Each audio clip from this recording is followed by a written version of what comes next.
My next guest, he's got some Apple in his portfolio. I guess that's why he's smiling. He's here to explain why he likes the shares and maybe he sees some buying opportunities in the stock market overall. We've got more. This is Christian Thwaites. He is the chief executive of Sentinel Investments, managing about $23 billion under management. Christian, good to have you with us on Bloomberg. So Apple in the portfolio, but you're buying Apple now? No, too expensive for you.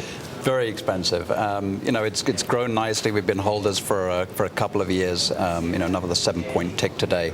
But it's priced to perfection.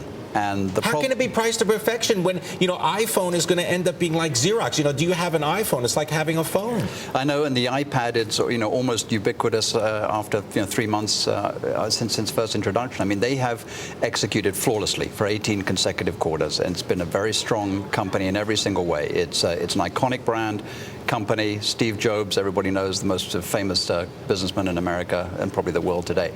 But it's also not a cheap stock. And the one concern that we have is that it's very widely held.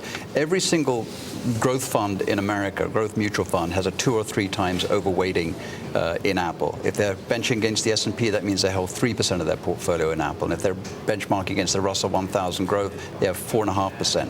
So it's difficult to see where the new buyers are coming from. And you could get a very quick reversal. We saw Google, when it disappointed, corrected 30%. And I'm not saying Apple's going to do that, but there isn't a heck of a lot of room for any disappointment.